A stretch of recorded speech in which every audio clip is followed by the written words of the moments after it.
hablamos acerca de...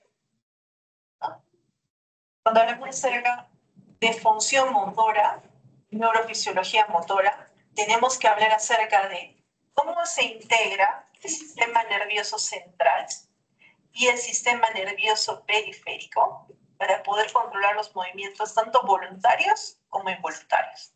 Miren esas cosas que estoy diciendo. O sea, si yo ahorita, por ejemplo, les digo, a ver, todos levanten la mano izquierda, levántenla. Yo sé que algunos no quieren, ¿ah? Están levantando las cosas, no tienen lesión de motora, por favor. Allá, pero ella me dice no tienen lesión motora, listo, ya. Si tienen lesión motora, bueno, nos vemos al final de la clase, me avisan. Ese es un movimiento que ustedes le han ordenado a su cuerpo, ¿listo? Pero si yo ahorita cojo una, no, ustedes no, de repente no son de esa generación, pero hubo una generación en la cual les tiraban cosas a los alumnos. Así, ay, no están entendiendo, la moda. ¿Listo? Y si por allí cerraban los ojos, movimiento involuntario. ¿Listo? Ya no estamos en esas generaciones, nosotros creemos en, ¿cómo se llama? Enseñanza. ¿Listo? Entonces, estamos hablando acerca de todas las vías encargadas del movimiento. Nos vamos a encargar de ver el movimiento. ¿Vamos a hacer todo detalle? Probablemente no. La parte de médula ya la tiene. Vamos a repasar solamente los highlights de médula. Pero vamos a iniciar desde dónde empieza el impulso. Y por eso yo les decía que cuando ustedes hablen acerca de vía motora, lo primero que quiero que recuerden de aquí para el resto de su vida es que la vía motora primordial es la vía piramidal. Entonces, si yo les decía que estamos haciendo un viaje, detrás, sí, detrás, puedes hacerte allí, por favor, gracias. Sí, puedes bañar. Al lado de tu compañera ahí atrás.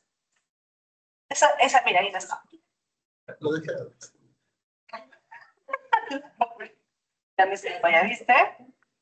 Entonces, imagínense que el viaje motor los voy a llevar hacia Egipto, ¿no? Las pirámides de Egipto, ¿las conocen? Yo creo que algunos de ustedes ni las conocen. Hablo acerca de las pirámides de Egipto y me miran así como que, ¿de qué me está hablando? ¿Sí?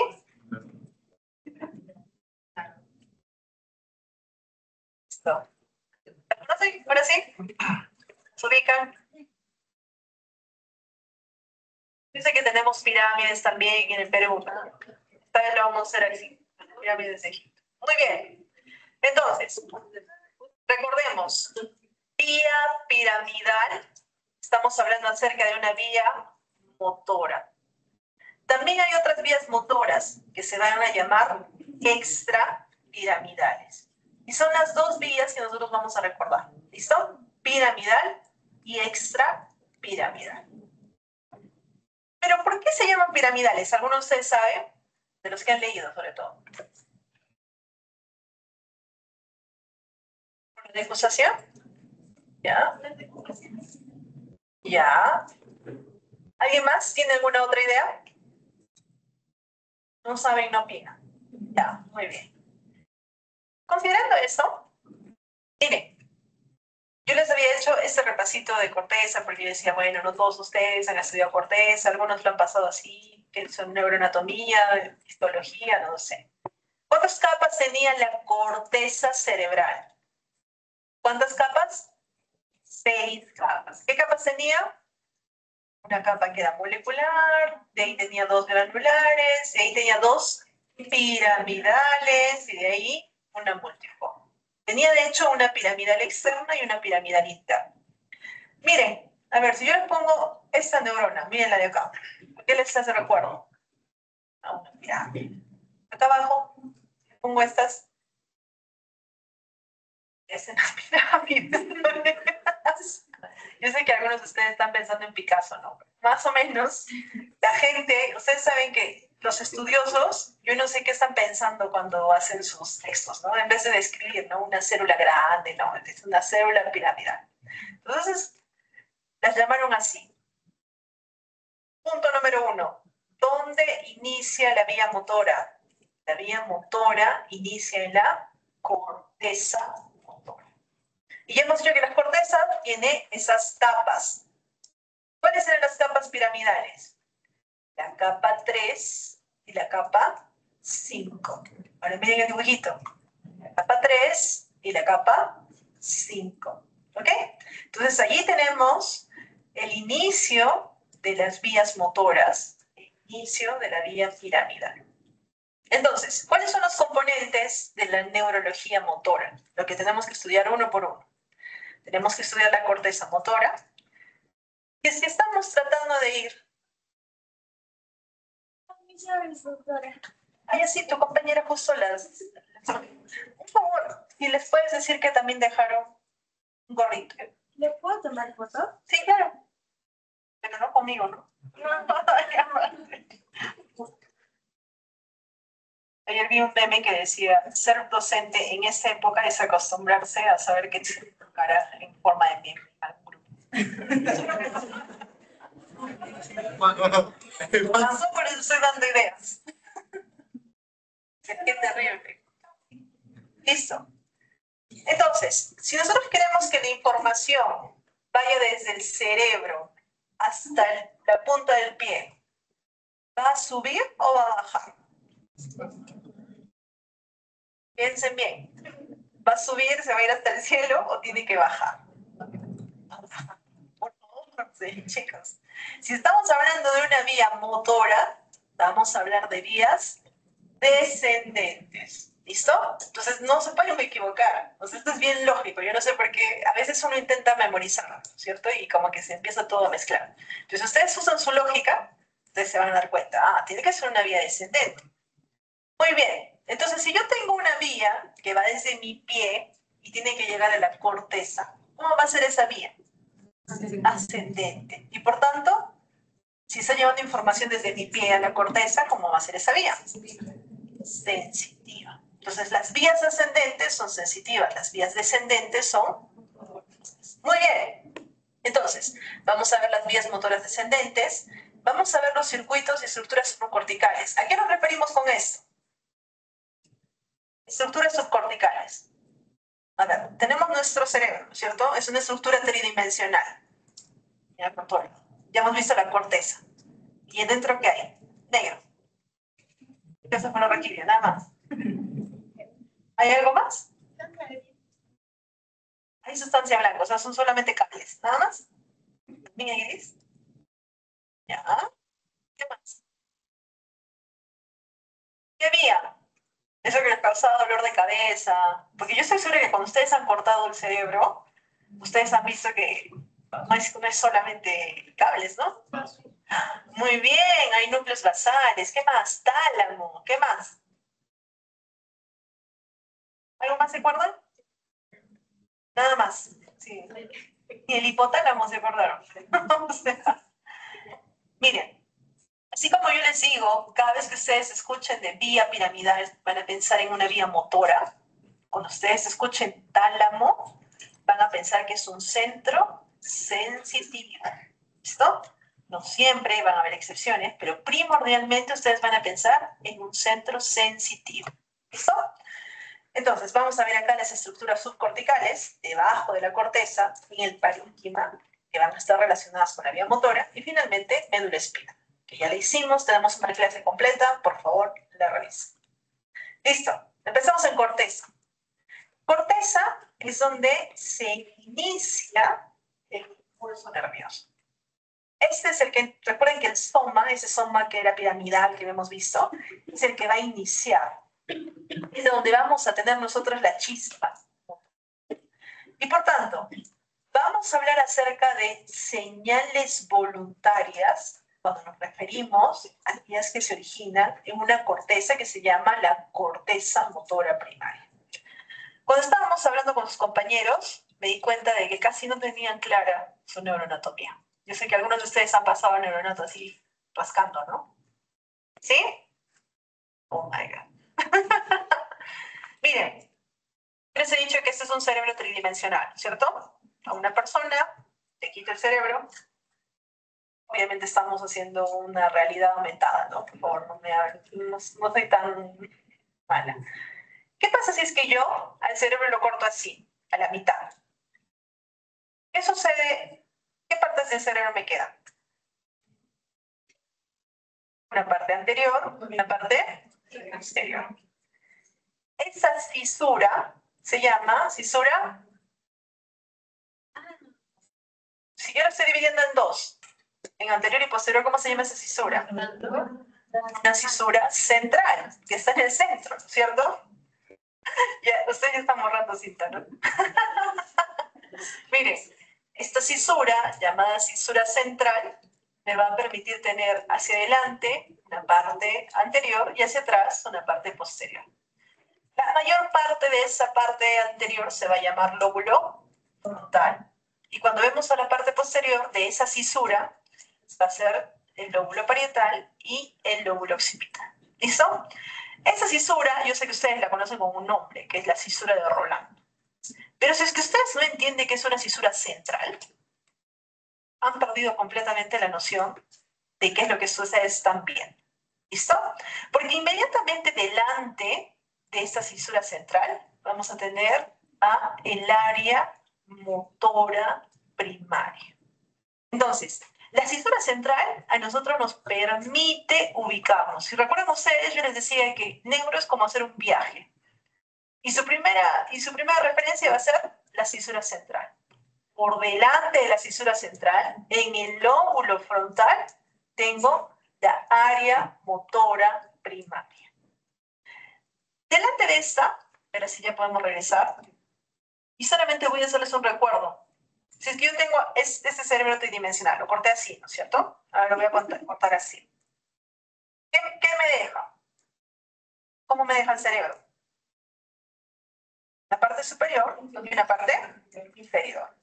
Y esa es la fisura lateral de Silvio. ¿Listo? La parte superior tenemos lóbulo frontal, fisura y el lóbulo parietal, y para abajo tenemos el lóbulo temporal. ¿Qué habíamos hecho en la clase? ¿Qué había cerca de esta fisura lateral de Silvio? Ya, pero también habíamos visto la corteza auditiva. ¿Se acuerdan? La corteza auditiva es muy importante. ¿Y dónde está el área de Broca? ¿En el amarillo, en el rojo, o en el rosado, en el verde o en el azul?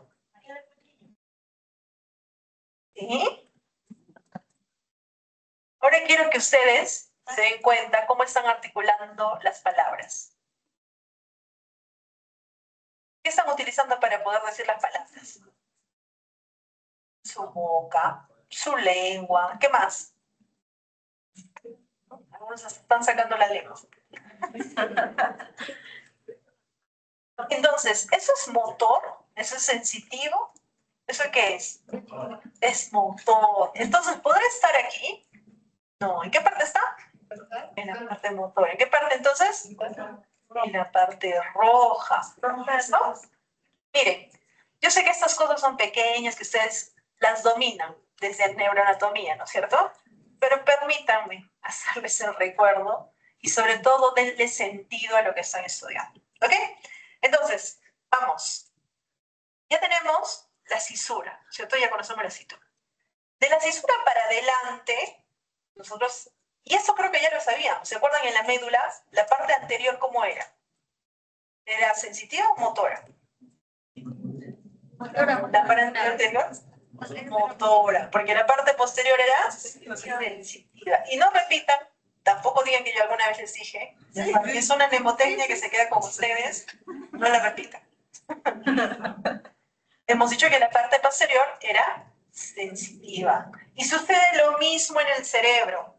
Si tomamos como referencia la cisura central, la parte anterior a la cisura es motora. La parte posterior a la cisura es sensitiva. ¿Listo? Entonces ya se ubica, no se pueden perder. Si yo los dejo solos en el cerebro, ustedes me van a decir con claridad, ¿no? O sea, como estudiante de la católica me van a decir así, no como que borroso. Muy bien. Entonces, la corteza motora primaria y las áreas que están, ¿cómo le llamarían a la zona de la corteza que está delante de la corteza motora? Esa área de rojo, ¿cómo le llaman? ¿Qué nombre le ponen? ¿Sí? ¿Ustedes involuntariamente le dirían? ¿Sí? Bueno, la primera vez que ustedes concuerdan con los expertos. Efectivamente, esta área roja se llama área premotora. También tenemos aquí un área que se va a llamar área motora secundaria o área motora complementaria. ¿Listo? Entonces, miren, nos vamos a enfocar en qué lóbulo estamos. Lóbulo frontal. Vamos a enfocar en la corteza motora primaria y en el área suplementaria y la corteza premotora. Listo. Muy bien. Entonces, ¿cuáles son las tres áreas principales de la corteza que nos interesan? A ver, ustedes solitos. Primera área, sin ver, ¿no? Mírenme a mí. Vamos aquí, voluntariamente. ¿Qué área? Corteza motora primaria. Segunda área, corteza premotora. Tercera área, corteza motora suplementaria o secundaria. Obviamente, yo puedo enseñarles así bonito, pero puede ser que otra persona no les enseñe así, y al final necesitamos todos hablar un mismo idioma. Si es que esto es un mapa hecho por Brodmann, este señor Brodmann le va a poner números a estas áreas. La área que ustedes conocen como motora primaria se va a llamar la área 4 de Brodmann. ¿Listo? ¿Se dan cuenta? El 4, ahí arribita, parece como una P volteada, más o menos para que se acuerden. 4, área primaria motora. Listo. La área premotora es el área 6 y el área suplementaria va a estar más o menos, para que ustedes sepan, 4, 5, 6, 7 es casi toda el área motora. Entonces, 4, área motora primaria, 6, área premotora, 5 y 7 vamos a tener área suplementaria. ¿Listo? Muy bien.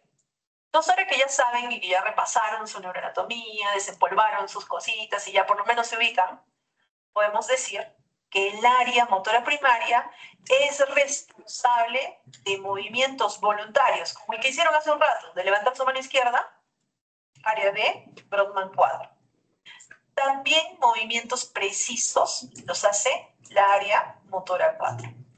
Y aquí, obviamente, en esta área está el homúnculo motor. ¿Se acuerdan qué cosa es el homúnculo motor? Borroso, ¿no? Ya, vamos. Imagínense que al cerebro lo vamos a partir. ¿Se acuerdan del corte coronal?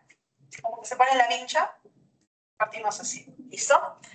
Este es el área que está cerca al cuerpo calloso. ¿Listo? Entonces la parte interna. Dentro de la parte interna, miren, tenemos los dedos del pie. Luego tenemos el tobillo, la rodilla, y ya de ahí ya alcanzamos, ¿qué cosa? Alcanzamos la parte superior. Miren, la parte de la cadera, el tronco, hasta aquí. Miren, ¿qué es lo que está sucediendo? De todas estas estructuras, ¿cuál es la más grande? Los pies, ¿no es cierto? Los pies estamos viendo que tienen una extensión.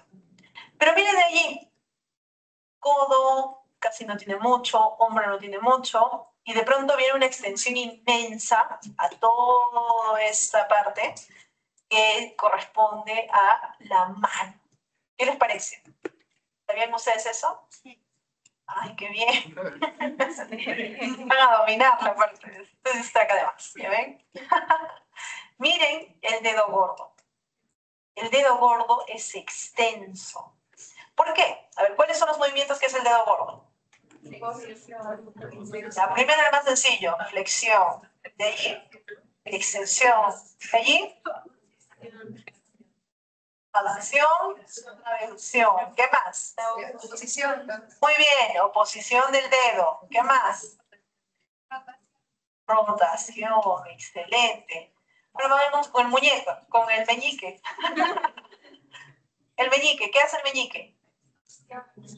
Flexión, pero se flexiona el otro. Ya, extensión, a las justas, ¿no? No como mi pulgar. ¿Qué más hace? Abducción, aducción. ¿Rota? Mucha de los que rota, yo no sé, ¿ah? Tiene un manejo adecuado. Rota, sí rota.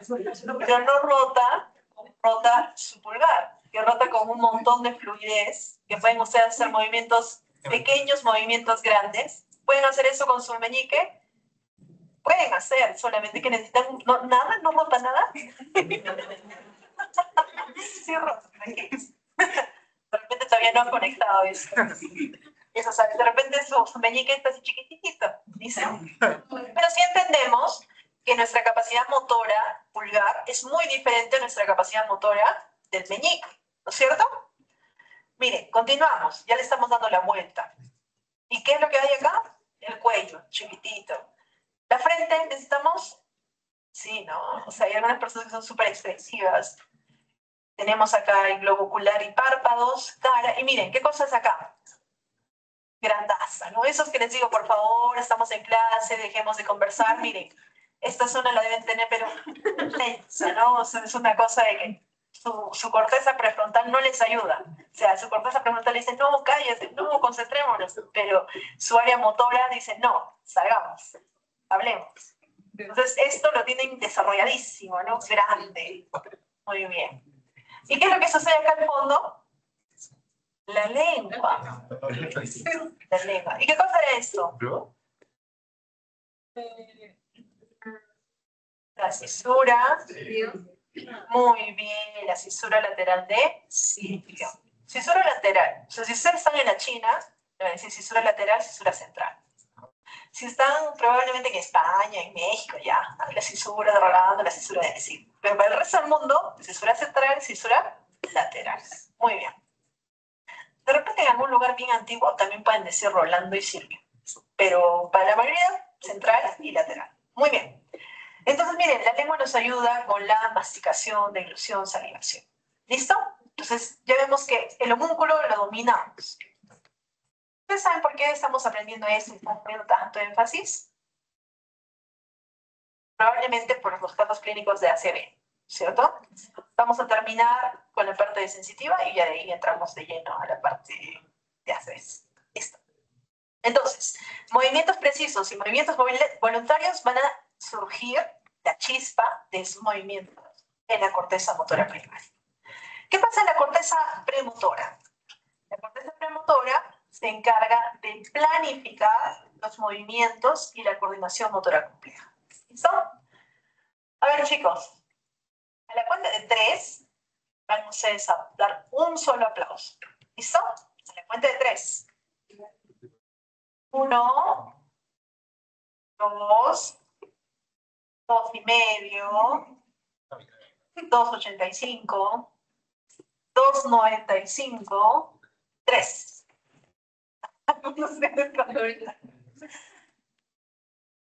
Si ustedes tienen un control prefrontal bastante amplio, ¿no? Estaban alertas, pero no hacían movimientos.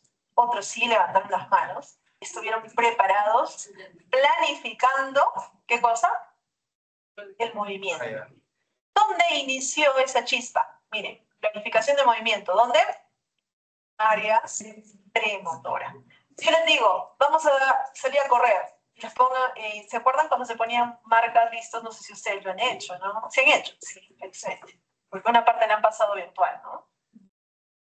Pero hicieron esa parte. Entonces, la planificación es en el área premotora, área 6 de PRO. Esta área se encarga de preparar al cuerpo para realizar una acción antes de que comience el movimiento. ¿Listo? Muy bien. Y el área motora suplementaria está involucrada en la planificación y ejecución. Entonces, ¿está involucrada con quién? La área 6 y el área 4. Y es principalmente importante para los movimientos bilaterales. Entonces, si les ponemos un caso clínico por allí de un paciente que es un nadador, no sé, es Michael Phelps. Es Michael Phelps que está ganando las Olimpiadas, está tratando de hacer un estilo y les describen que es un estilo en el que utiliza ambas manos. Les están rogando que por favor marquen área motora suplementaria, porque ustedes bien saben que los movimientos bilaterales se dan justamente en el área motora suplementaria. ¿Listo? También es aquí donde inician las secuencias motoras aprendidas.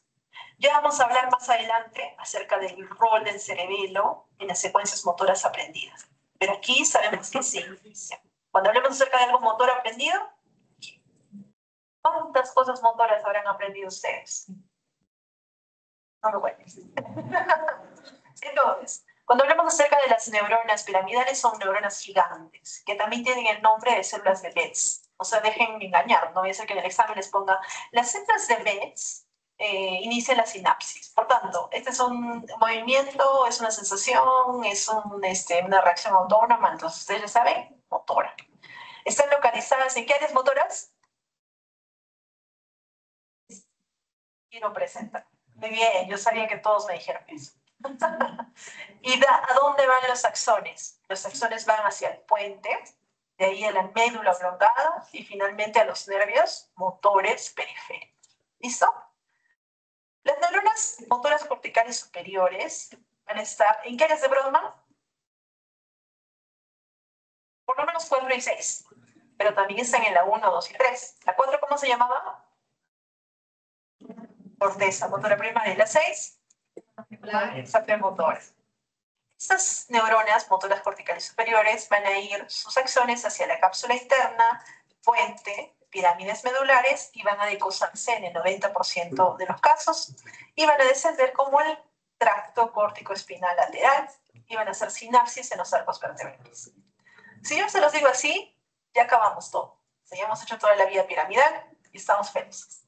Pero yo sé que a veces la retención de algunos puede variar, ¿cierto? Entonces tengo que explicar uno por uno, hasta que les entre, ¿ya? Van a salir de esta clase sabiendo. Depende de ustedes si es que conservan ese conocimiento. Yo espero que sí. Recuerden que falta poco para el examen. Entonces, ahora vámonos a los detalles.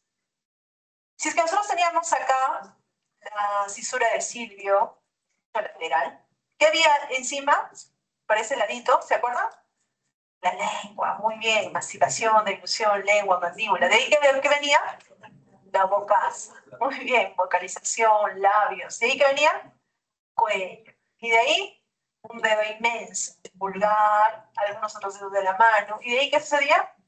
Brazo, para el costadito, ¿de qué bajaba? Muy bien, las piernas, teníamos la cadera, la pierna, el tobillo y bien, listo. Entonces eso ya lo dominan. El homúnculo, ya ustedes. Delante, ¿qué teníamos? Del homúnculo teníamos la corteza motora, la premotora. Muy bien. Aquí vamos a tener, miren, el área para las habilidades manuales. Tenemos un área para la rotación de la cabeza.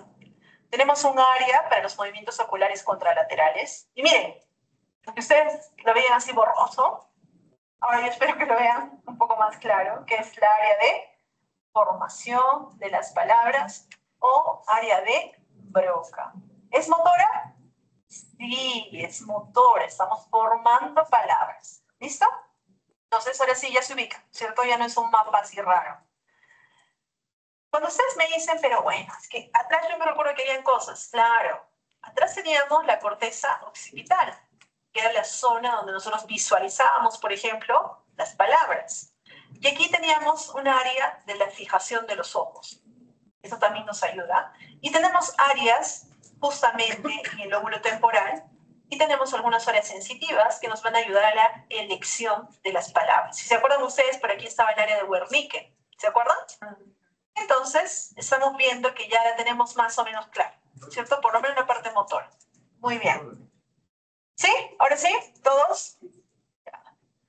Sigo escuchando algunos. Eso quiere decir que ellos deben de tener así esa parte motora del homúnculo así inmensa, ¿no?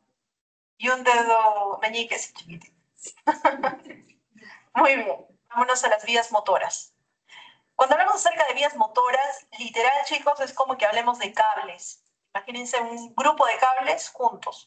A eso le vamos a llamar un tracto. ¿Listo?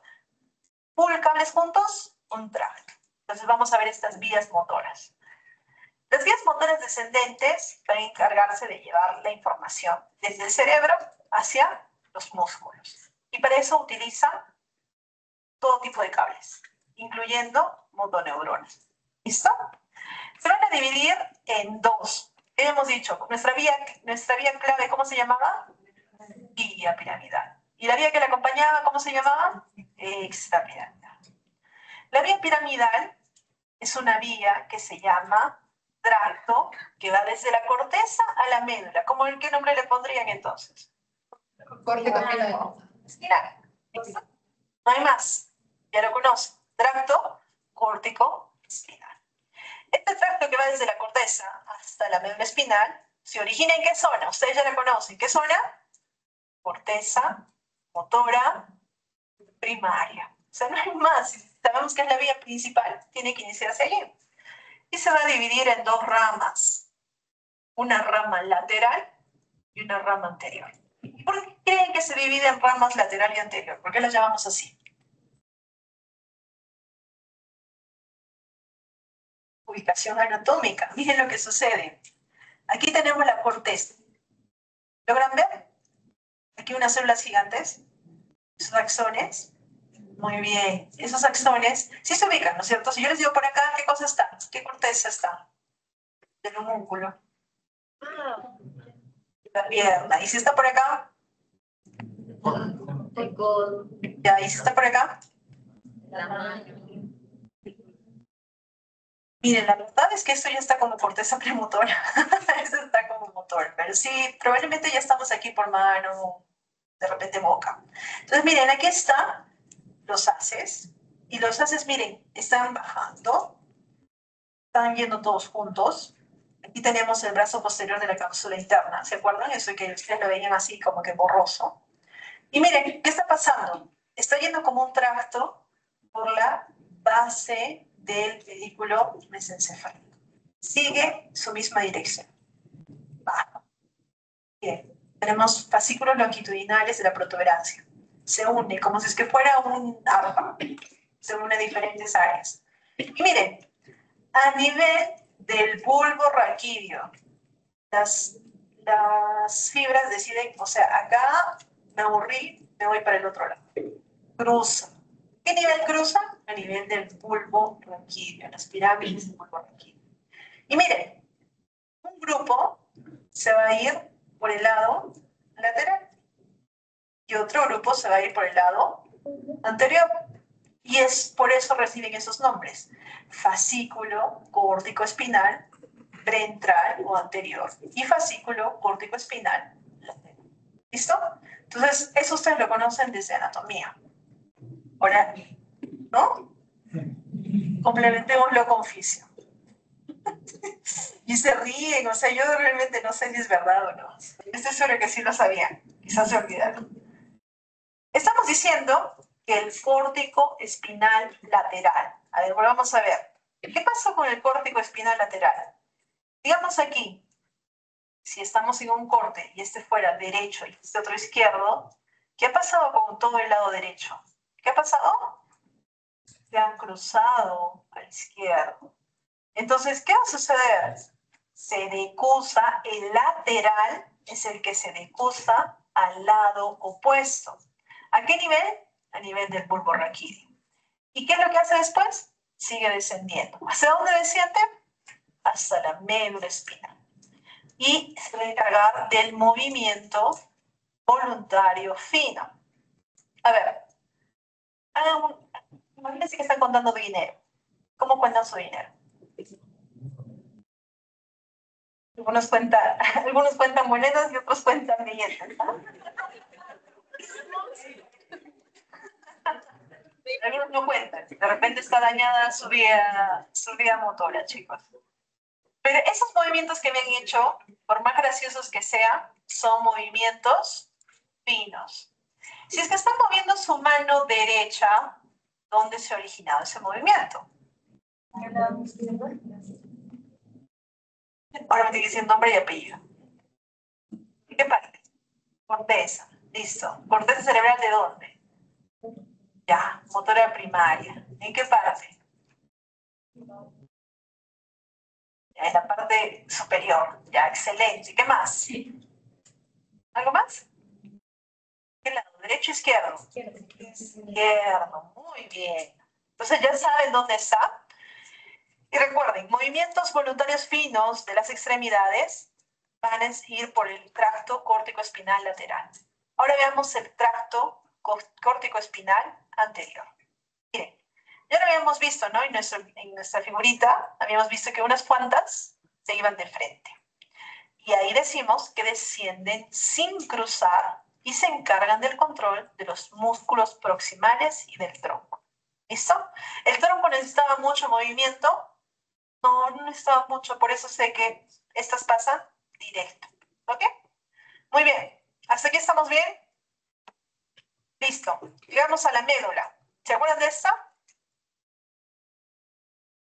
Sí, un poquito, ¿no? Como que borroso. ¿Se van a reír? Ay, señor. Nosotros teníamos neuronas sensitivas. ¿Se acuerdan ustedes? Esas neuronas sensitivas ingresaban a través de los nervios y recuerdan ustedes que podían hacer sinapsis con la motoneurona anterior. ¿Sí? Y de aquí salía. ¿Qué tipo de motoneuronas teníamos? Alfa y gamma. Muy bien. Pero también teníamos algunas que eran interneuronas. ¿De acuerdo? ¿Para qué nos servían las interneuronas? Muy bien, para conectar la información. Entonces, esta parte ustedes la tenían como borrosa, ¿no? Como que no sabían muy bien qué pasaba. Ahora sí sabemos qué pasa. Miren, aquí al costadito está llegando el fascículo córtico-espinal procedente de las pirámides corticales. Y este otro que está en celestito, ¿qué cosa es? Pues ahorita lo vamos a ver. No les meto porque se pueden poner a Listo. Hasta aquí. ¿Han entendido? Sí, ¿no es cierto? O sea, si le hablan de vía piramidal, ustedes felices, ¿no? Como que les hablen de hipertiroidismo. O sea, la tienen sencilla, es una vía sencilla, saben que se decusa en la parte lateral y va de frente en la parte anterior. Veamos vías extrapiramidales. Cuando hicimos médula, ya habíamos hecho algunas vías. Ahora vamos a hacer las 4 completas que quiero que aprendan hasta ahora. Miren, estas vías se van a originar en diferentes núcleos del tronco encefálico y se van a encargar de regular movimientos involuntarios, tono muscular y coordinación postural. O sea, van a ser las encargadas de que ustedes estén ahorita sentados y no se vayan a un costado, no se estén durmiendo, no se estén perdiendo el equilibrio. Que si es que por ahí alguien les tira una mota, se cierran los ojos, ¿no? Esos movimientos involuntarios. Y el tono muscular. Nosotros no somos como las algas, no sé si han visto, todas flácidas, no. Ustedes tienen un tono, ¿no es cierto? Algunos tienen más tono que otros, otros ya están perdiendo el tono, pero la mayoría tiene. ¿Listo? Entonces, ¿cuáles son esos tractos de la vía extrapiramidal? Primero, el tracto rubroespinal. ¿Qué quiere decir rubro? ¿A qué les suena? A rojo. Muy bien, rubro rojo. ¿Desde dónde entonces inicia? Se origina en el núcleo rojo. ¿Y hacia dónde va? Hacia la médula espinal. Es el que nos va a encargar, se va a encargar de facilitar la coordinación de movimientos. Y está muy relacionado con la flexión de las extremidades. ¿Listo? Entonces, miren, aquí tenemos la corteza motora.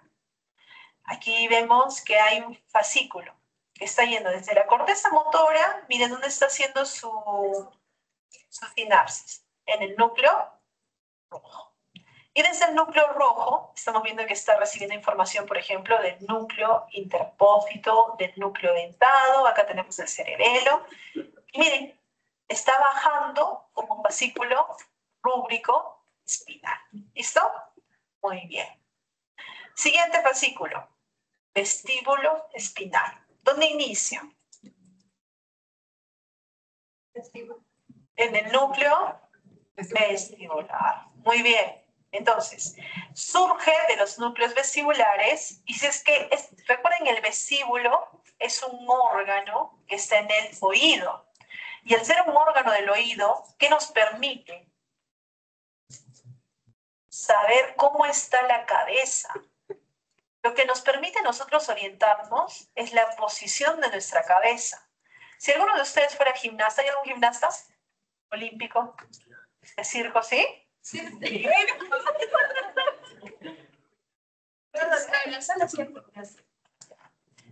Sí, llegaste a hacer esas vueltas que son, ¿sí? Ya. ¿Y cuando caías de pie? Muy bien. Muy caro.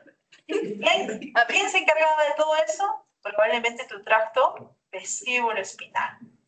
Crucial para el equilibrio y la postura. Miren, nosotros mantenemos nuestra postura gracias a la extensión, por ejemplo, de tronco, piernas.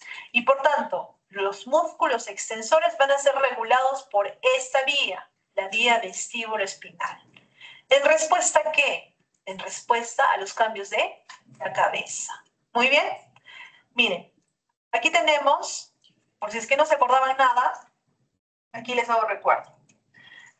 Todo esto largo, que obviamente cuando ustedes lo cortaban y el tronco encefálico se le ven como puntos, ¿no es cierto? Pero son estructuras largas, son los núcleos pontinos reticulares.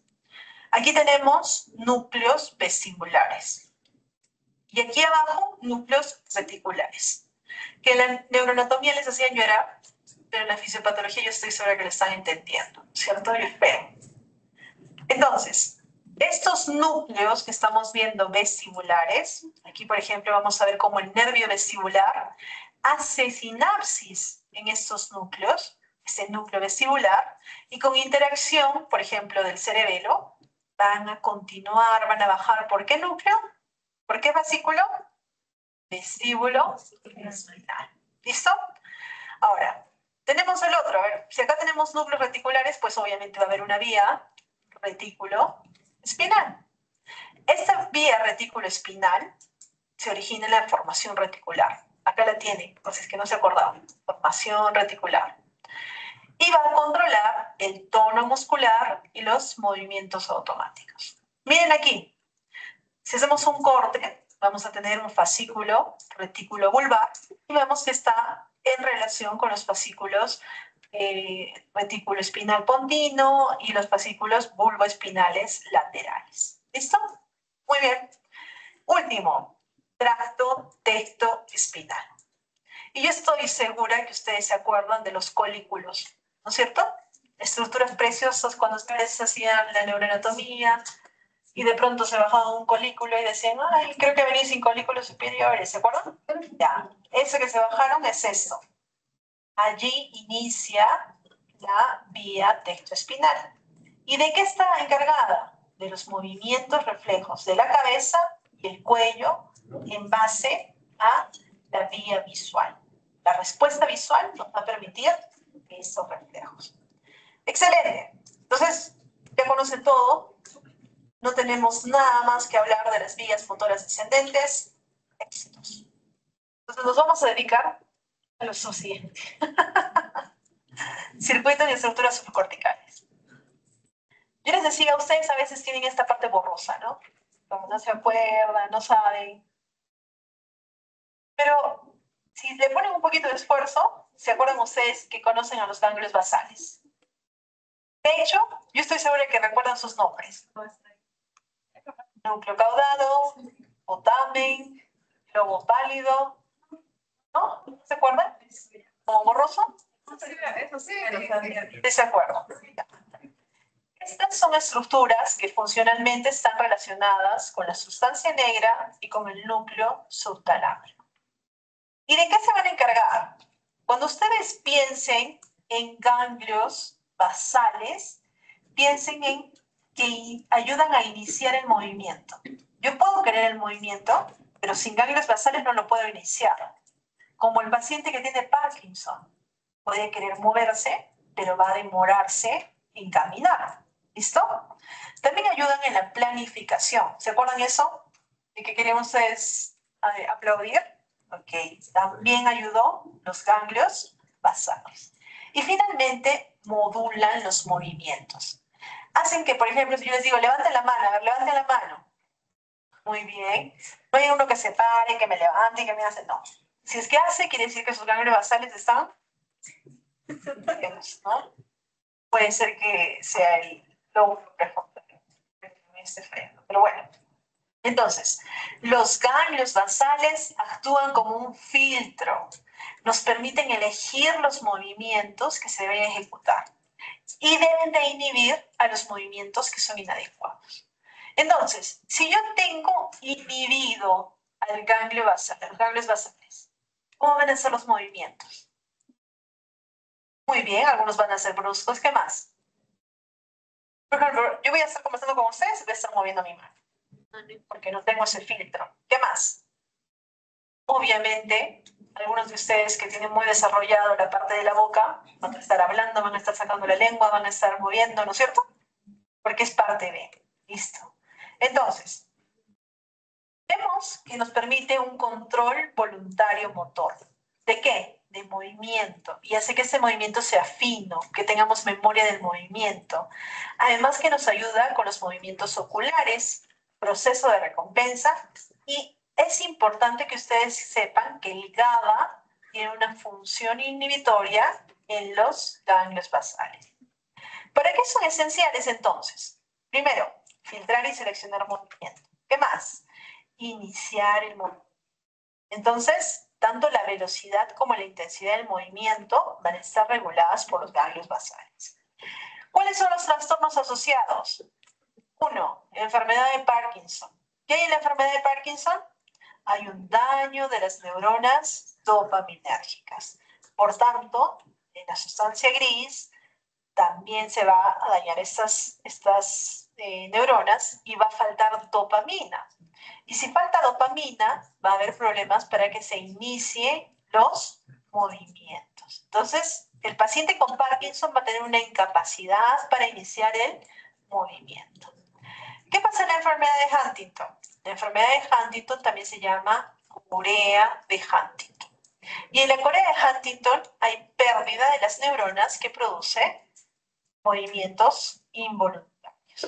Entonces, hay pérdida de neuronas espinosas en el estratum y el paciente mueve partes no intencionalmente. Como yo sé que no todos ustedes han visto un paciente con corea de Huntington, les presento aquí.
Algunos de ustedes estaban diciendo, es normal.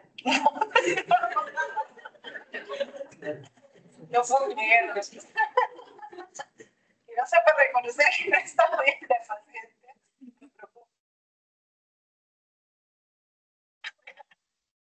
Es normal. Esto no es normal en sus movimientos. De hecho, ¿Qué pasa con eso? en el síndrome de Tourette es algo diferente. O sea, vamos a tener movimientos involuntarios, pero no son de inducción.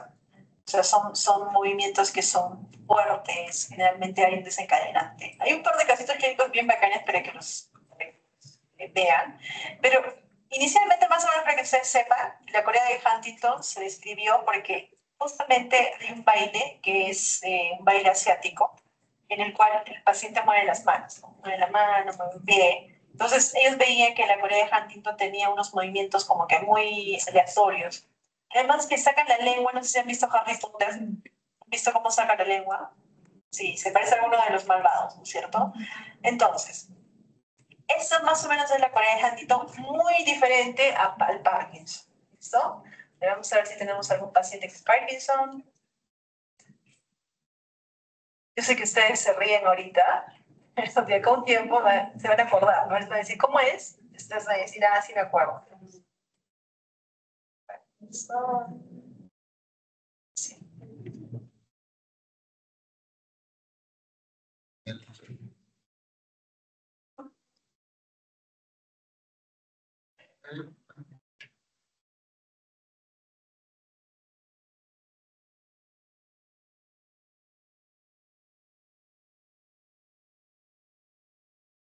notando, a ver, en el paciente? Ya. ¿Pueden ser movimientos finos? ¿Ah? Bueno, la música la pues está vigente, ¿no? ¿Qué pasa con los pies? Bueno, es lo mismo que lo hemos visto en la Corea Huntington.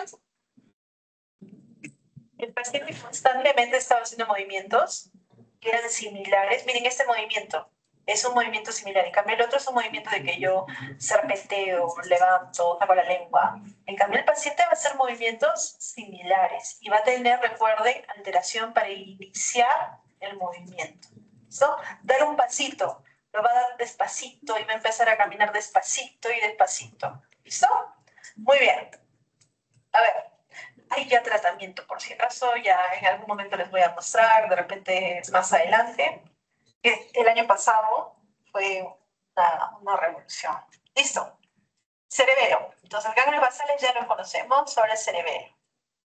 Cuando hablamos acerca de cerebelo, estamos hablando acerca de que el cerebelo es el responsable de la coordinación. Coordinación de movimientos precisos y equilibrio. Va a procesar no solamente información sensorial, sino también motora y va a hacer reajustes finos. ¿Listo?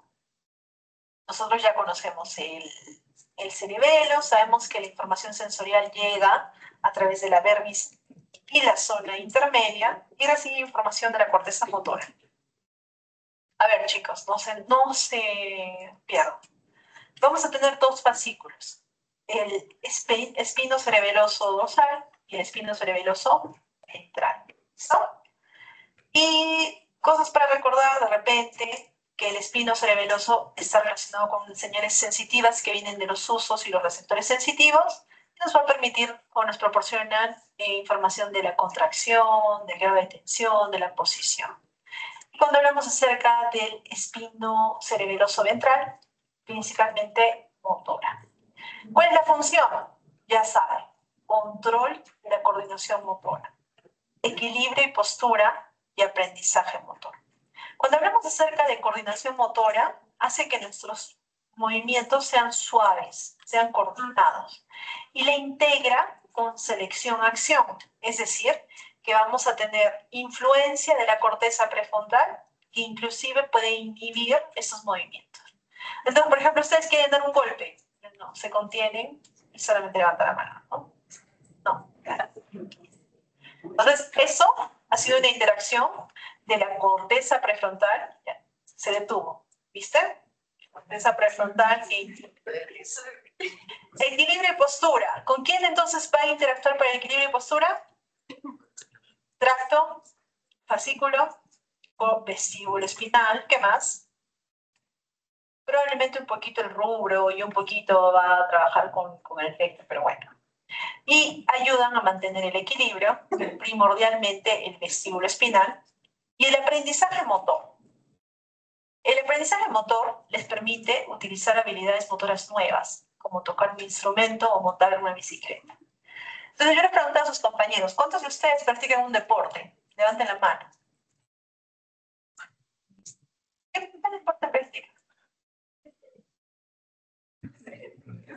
¿Voley? Ya. ¿Aquí, allá? ¿No levantaron por allá? Natación. Listo. ¿Por acá? Atletismo. Muy bien. ¿Alguien más? Fútbol, ya. ¿Cuántos de ustedes tocan un instrumento? ¿Ya? ¿Listo? Bien, ¿qué instrumento? El acordeón. Violín. ¿Tenis? La guitarra. ¿Por aquí? ¿El cello? Genial. ¿El arpa? Cuerdas. Flauta. Ay, ¿qué más? Por acá, piano. ¿Alguien más? Piano. ¿Alguien más? ¿Alguien más? Miren, para el resto de ustedes que no ha levantado la mano, a ver, un montón no han levantado la mano. Y de hecho, Los que han levantado la mano para deportes también han levantado para música. Los demás ya saben cómo está su corteza prefrontal. Su corteza prefrontal. Esa es la corteza. Creo que les había dicho, ¿no es cierto? Todo lo que no se usa se atrofia. Muy inteligentes, ¿no? Con la parte del aprendizaje, pero el resto. ¿Y por qué creen que es importante? Fíjense, si no han hecho deportes, no hacen música, no sabemos si bailar, inclusive bailan. A ver, levante la mano quienes bailan. Ya. Los mismos motores, ¿ah? Los que tienen desarrollo motor son los que levantan y dicen que sí bailan. O sea, los demás ni bailan. Y luego quieren ser neurocirujanos, ¿no? ¿Qué habilidad motora están tratando ustedes de usar? Recuerden, hace unos años ya salió un estudio en el cual decía que los mejores cirujanos, ¿quiénes creen que son? Las mujeres. Muy bien. Eso está bueno. Cosen, cocinan, hacen algunas cosas. Hay hombres que también hacen.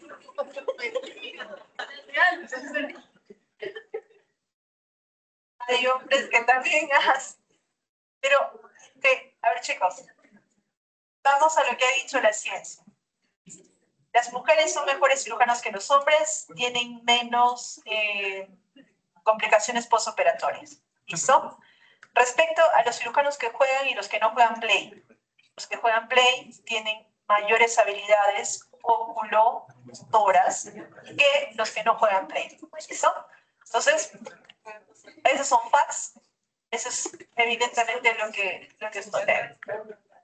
Entonces, a ver, si se van a llevar algo a su casa, entre otras cosas que se han matado de la risa, no sé de qué, pero bueno. Recuerden que si es que ustedes no están haciendo actividad motora, si van al gimnasio también es actividad motora, por si acaso.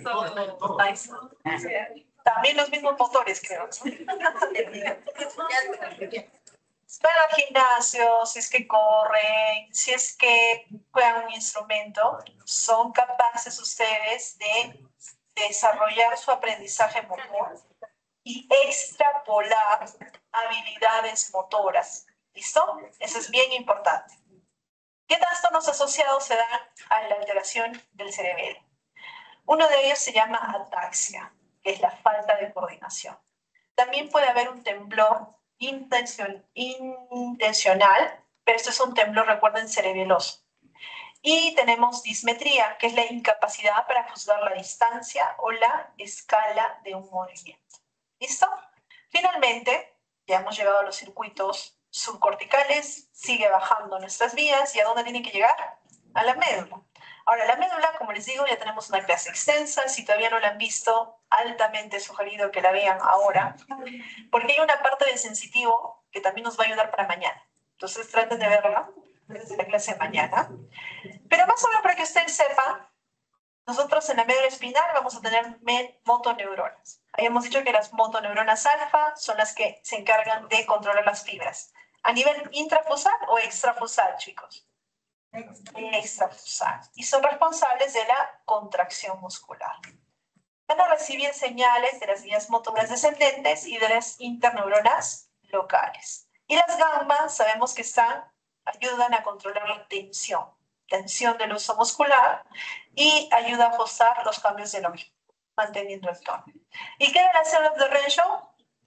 Muy bien, son interneuronas inhibidoras que nos van a permitir. Recuerden, si yo tengo un músculo contraccionado, contracturado, contraído, el otro tiene que estar relajado. ¿Listo?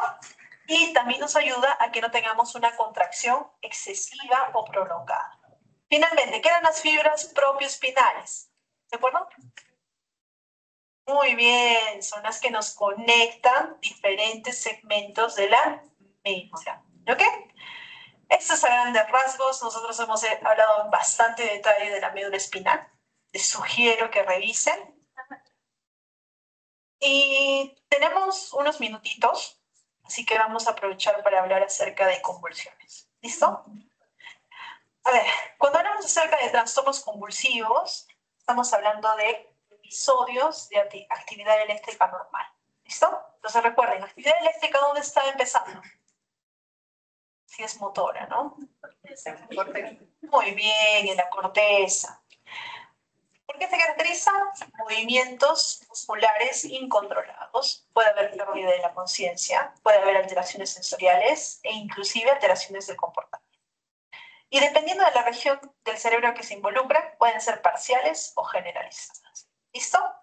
Dentro del fisiopato, vamos a recordar que el cerebro va a operar por chispas. Yo les decía, esas chispas se llaman señales eléctricas que se generan en la neurona. Y estas señales se mantienen en equilibrio por procesos de excitación e inhibición. Sin embargo, en las convulsiones hay un desequilibrio. ¿Desequilibrio entre qué? Entre la excitación y la inhibición. ¿Y qué va a haber? Va a haber una excitación mayor neuronal. ¿Quién genera esa excitación? La genera un neurotransmisor que se llama glutamato. Y la inhibición, que recuerden normalmente la da GABA, se van a ver alteradas. Entonces, cuando hablamos acerca de convulsiones, estamos hablando de una alteración de glutamato y una alteración de GABA. Y finalmente, esto puede deberse a una actividad excitatoria excesiva o a una reducción en la inhibición. ¿Qué va a causar esta alteración en GABA y en glutamato? Uno, cambios iónicos. Por ejemplo, puede ser que haya alteraciones en los canales de sodio, potasio, calcio y cloro, desestabiliza la membrana neuronal y por tanto se liberan neurotransmisores de una manera aberrante. Siguiente, desbalance de neurotransmisores. De repente hay niveles anormales de glutamato o de GABA. Tercero, anomalías estructurales, tumores, lesiones, displasias que van a causar estas chispas. Y genética, mutaciones que afectan los canales iónicos y la función sináptica. Entonces, si yo les digo con dos palabras que me definan una convulsión, en sus dos palabras se tiene que incluir glutamato y GABA. ¿Listo? Si ustedes entienden así la convulsión, estamos en la misma página. GABA es inhibidora, glutamato es excitadora. Y estamos hablando de una alteración de ambas. ¿Ok? Listo. Muy bien. ¿Cómo clasifican a las convulsiones? Hay una organización que se llama la Liga Internacional contra la Epilepsia, y esta Guía Internacional contra la Epilepsia, ya sabíamos que las clasificaba en dos, en las que son focales y en las que son generalizadas. Focales son las que se originan en una región específica del cerebro, y se van a dividir en las que causan alteración de la conciencia y en las que no causan alteración en la conciencia. Por ejemplo, en las que no causan alteración de la conciencia, puede ser que el paciente experimente sensaciones, movimientos, sin pérdida de conciencia. Por ejemplo, un paciente que es normal, no tiene corea de Huntington, no tiene nada, y de pronto empieza a mover su mano. Y dice, ay, no sé, estoy moviendo la mano. Es una convulsión, sin pérdida de la conciencia, que inclusive hasta a una persona le puede parecer graciosa, porque es un movimiento rítmico. Entonces estamos hablando acerca de una convulsión focal motora. ¿Listo? Ahora, puede ser que no, sino puede ser que esté mirando estrellitas. Esa es una convulsión focal, pero con convulsiones sensoriales, en este caso convulsiones visuales. Lo más común son los bebés. Los bebés hacen un reflejo que es como que están succionando el chuponcito. Succionan, succionan, succionan, succionan, y dicen, ay, qué bonito, mira, está succionando. No, está teniendo una convulsión focal motor. Mucho cuidado con ese paciente. Muy bien. No todos los pacientes, no van a estar yendo a sus sobrinos, hijos. Pero miren, como les causa risa, son de las que menos se diagnostican. Porque parece algo gracioso, porque nunca lo han visto, porque justo ya era el final de la clase, ya querían irse, se olvidaron que existía. Muy bien. Cuando son focales y hay alteración de la conciencia, el paciente puede experimentar una pérdida parcial de conciencia o puede tener confusión. Y esto se va a acompañar de comportamientos automáticos. Por ejemplo, el paciente empieza a frotarse las manos y como que está confundido. Le dicen, ¿qué pasa? No, normal. ¿Qué pasó? Tuvo un movimiento automático, pérdida de conciencia parcial y un movimiento repetido. ¿Listo? ¿Qué más está decir? Que cuando van ustedes neurología, esto lo van a estudiar a detalle. Ahorita estamos dándole como un overview a todo lo que ustedes van a ver. Pero es bien interesante, sean atentos, vean qué es lo que está sucediendo con los pacientes. ¿Listo? Ustedes pueden identificar algunas enfermedades. Las convulsiones generalizadas es eso que ustedes ven en las novelas, en las noticias, la han visto en el MUR alguna vez quizás.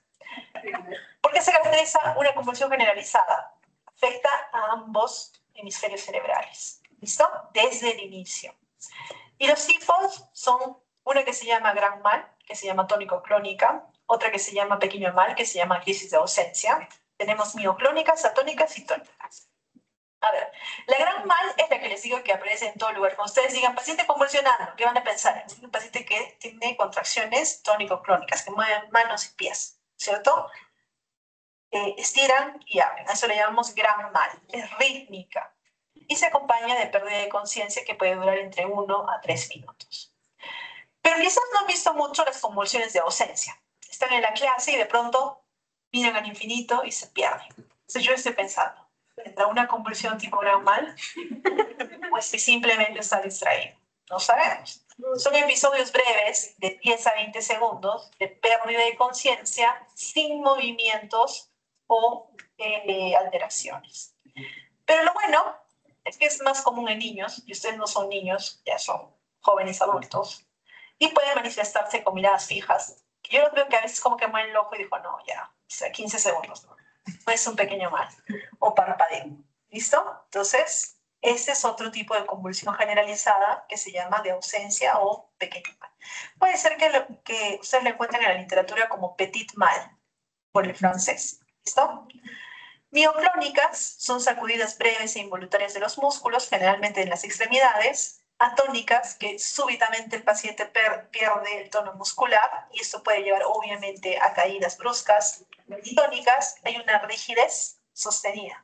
Viene la mamá y les dice, mi hijo se ha quedado así, ha perdido la conciencia, pero no ha movido sus brazos, ¿ah? Solo se ha quedado ahí. Entonces, es tónica. Y obviamente el estudiante no de la católica, ¿no? De otra universidad, dice, no, este man está fingiendo. Estudió de las convulsiones tónicas. Entonces, hemos visto las clasificaciones, ya sabemos que la etiología puede ser de causas provocadas, como lesiones cerebrales traumáticas, ACVs, infecciones como la meningitis, la encefalitis, tumores, la hipoglicemia y la hiponatremia también pueden causar convulsiones, toxinas y alcohol o drogas.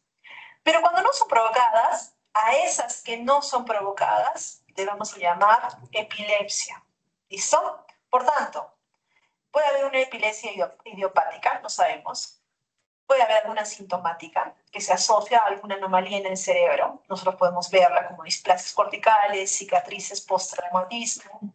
O puede ser una epilepsia genética, que se asocia a mutaciones de los canales iónicos o a proteínas que están implicadas justamente en el proceso neuronal.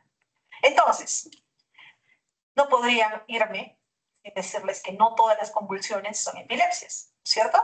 Vamos a tener convulsiones que van a ser provocadas. Y la epilepsia se define como una predisposición crónica a tener una convulsión no provocada. ¿Listo?